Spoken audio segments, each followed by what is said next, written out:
Charles कूले ने प्राथमिक समूह की अवधारणा का उल्लेख किया है, न कि द्वितीयक समूह की। इतना अवश्य है कि प्राथमिक समूह की अवधारणा के कारण ही द्वितीयक समूह की अवधारणा का विकास हो सका है। जॉर्ज सी होमन्स तथा किंग्सली डेविस आदि विद्वानों ने द्वितीयक समूहों पर प्रकाश डाला है। प्रोफेसर डेविस ने द्वितीयक समूह के संबंध में लिखा है, द्वितीयक समूहों को स्थूल रूप में सभी प्राथमिक समूह के विपरीत कहकर परिभाषित किया जा सकता है। बीर स्टीव ने बताया है कि वे सभी समूह द्वितीयक है जो प्राथमिक नहीं है। इन दोनों परिभाषाओं से स्पष्ट है कि प्राथमिक समूह में पाई जाने वाली विशेषताओं के विपरीत प्रकार की विशेषताओं को व्यक्त करने वाले समूह ही द्वितीयक समूह है। ऑगबर्न एवं निमकॉफ ने लिखा है, द्वितीयक समूह उन्हें कहते हैं जिनमें प्राप्त अनुभवों में घनिष्ठता का अभाव होता है। आकस्मिक संपर्क ही द्वितीयक समूह का सार तत्व है। लुंडबर्ग उन समूहों को द्वितीयक समूह मानते हैं जिनमें सदस्यों के संबंध अवैयक्तिक, हित प्रधान एवं व्यक्तिगत योग्यता पर आधारित होते हैं। स्पष्ट है कि द्वितीयक समूह वे समूह है जिनमें सदस्यों के बीच अवैयक्तिक संबंध पाए जाते हैं। व्यक्तिगत रूप में सदस्यों को जानना यहाँ आवश्यक नहीं है। ऐसे समूहों में शारीरिक निकटता भी अनिवार्य नहीं है। ये संबंध अनौपचारिक प्रकार के जीवन के किसी एक पक्ष से संबंधित अस्थायी प्रकार के विशेष हितों पर आधारित और हस्तांतरणीय होते हैं। यहाँ एक व्यक्ति के स्थान पर दूसरे का हस्तांतरण सुगमता से किया जा सकता है। ये समूह विशेष उद्देश्यों की पूर्ति हेतु बनाए जाते हैं।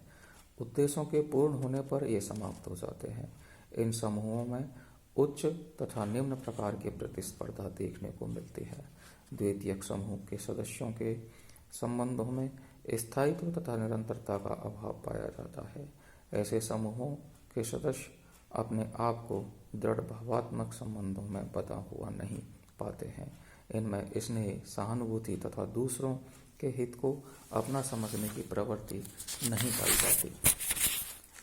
स्कूल, कॉलेज, राजनीतिक दल, मजदूर संघ एवं राष्ट्र आदि द्वितीयक समूहों के ही उदाहरण हैं। इनमें विशेष नियमों के आधार पर सदस्यता प्राप्त की जाती है। द्वितीयक समूहों का आकार और क्षेत्र काफी विस्तृत होता है। इन समूहों की सदस्य संख्या हजारों, लाखों तक हो सकती है। इनमें साधारणतः संचार के माध्यम द्वारा सदस्यों में संपर्क स्थापित होता है।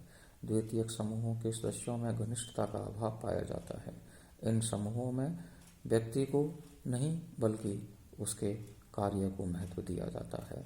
सभी द्वितीयक संपर्क समझौते की प्रकृति के होते हैं।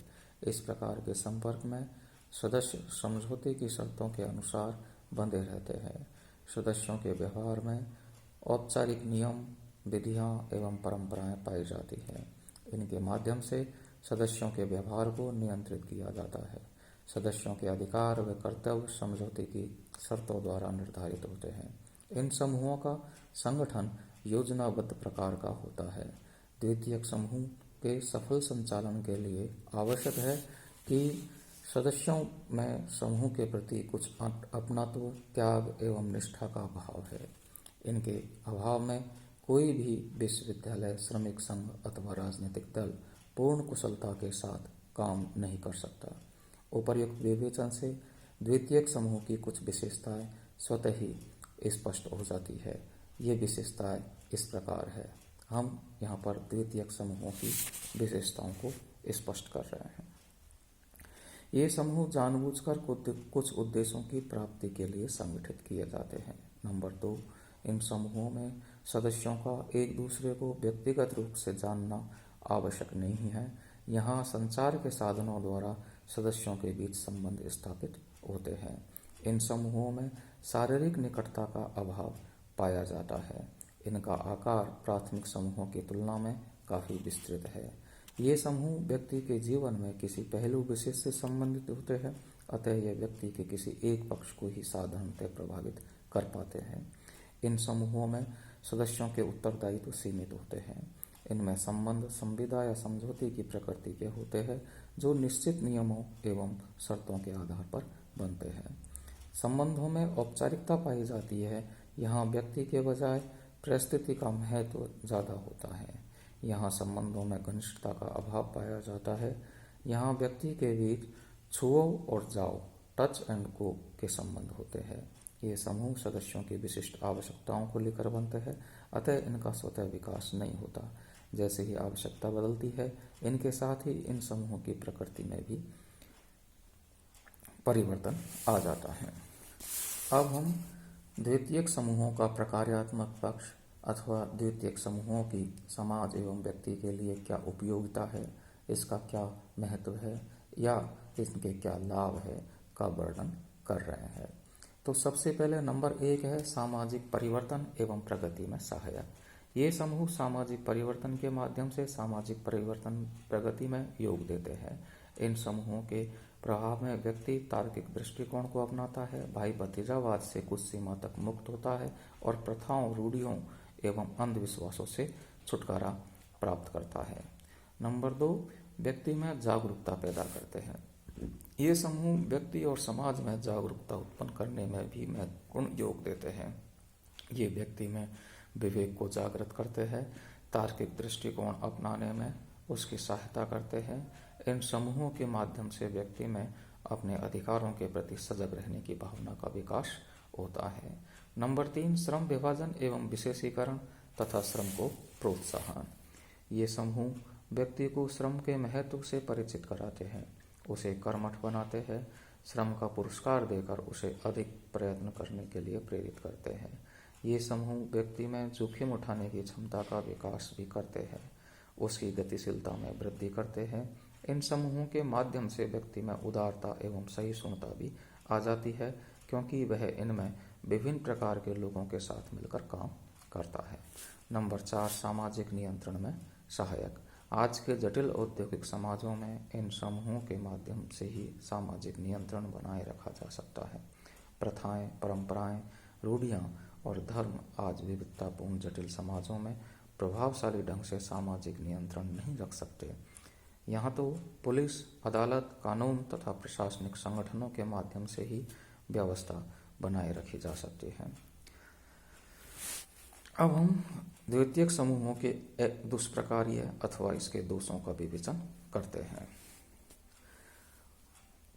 हमें यह नहीं समझ लेना चाहिए कि द्वितीयक समूह सामाजिक व्यवस्था की दृष्टि से पूर्णतः प्रकार्यात्मक ही है। वास्तविकता यह है कि इनका दुष्प्रकार्यात्मक पक्ष भी है। औद्योगिकरण, नगरीकरण एवं जनसंख्या के बढ़ने से महानगरीय क्षेत्र में द्वितीयक समूहों के योग से बृहद समाज का रूप उभर कर सामने आया है।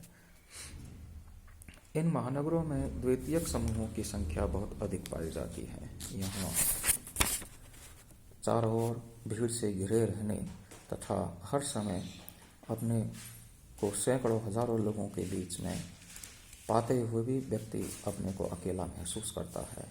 उसमें सूनापन पाया जाता है, उसे कहीं आत्मीयता दिखाई नहीं पड़ती। वह यहाँ सर्वत्र संबंधों में घनिष्ठता का अभाव पाता है। व्यक्ति समाज में रहता हुआ भी अलगाव महसूस करता है। यहाँ व्यक्ति यह अनुभव करता है कि अपना कोई नहीं है, सब पराये है, परिचित होते हुए भी अपरिचित है। यहाँ स्वार्थ के कारण ही व्यक्ति एक दूसरे से संबंधित है। द्वितीयक समूहों के प्रभाव से पड़ोस और परिवार भी अछूते नहीं रहे हैं। यहाँ भी व्यक्ति अपने स्वयं के हित को प्रधानता देने लगे हैं। उनमें व्यक्तिवादिता दिनों दिन बढ़ती जा रही है। यह सारी स्थिति व्यक्ति में एक घुटन पैदा करती है, मानसिक असुरक्षा उत्पन्न करती है। वह अनेक तनावों और कुंठाओं से अपने को ग्रसित पाता है। यह स्थिति विघटनात्मक तत्वों को जन्म देती है, पारिवारिक संबंधों तक में शिथिलता लाती है। बीयरस्टीड ने बताया है कि यह बार बार सिद्ध किया जा चुका है। सर्वप्रथम महान फ्रेंच समाजशास्त्री इमेल दुर्खीम के द्वारा कि उनमें आत्महत्या की मात्रा सर्वाधिक होती है जिनके प्राथमिक समूह संबंध सर्वाधिक शिथिल होते हैं। स्पष्ट है कि व्यक्ति के जीवन में प्राथमिक संबंधों का अत्यधिक महत्व है। प्राथमिक और द्वितीयक संबंधों के विवेचन के आधार पर हम ये कह सकते हैं कि स्थिति में है कि जटिल समाजों में द्वितीयक संबंधों का विकास न तो प्राथमिक संबंधों की आवश्यकता को कम करता है, न ही उनकी सदस्यता को